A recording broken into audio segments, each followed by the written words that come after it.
Hi guys! Welcome back to my channel. Ayan, bago muna tayo mag-umpisa, mag-congrats tayo sa Alas Pilipinas na first game. Panalo sila laban sa Australia. At syempre, taga-suporta ang mga kadating teammates ni Gia Murado na sina Sed Domingo at Feli Cayetano. Ayan, makikita natin dyan si Sed Domingo na yumakap kay Gia Murado, ganun din si Feli Cayetano. Alam naman natin na sobrang close din itong si Sed kay Gia Murado. Sa kabilang banda, sumuporta din si Abby Marano, Camille Cal at marami pang valuable players.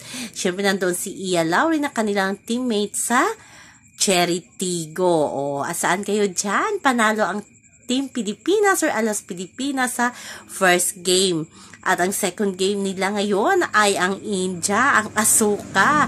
Kaya sana manalo uli ang ating Team Pilipinas. So yun naman po guys ang ating update. So ngayon hanggang sa muli. Bye-bye. Also remember, wag po tayong magpaka-stress.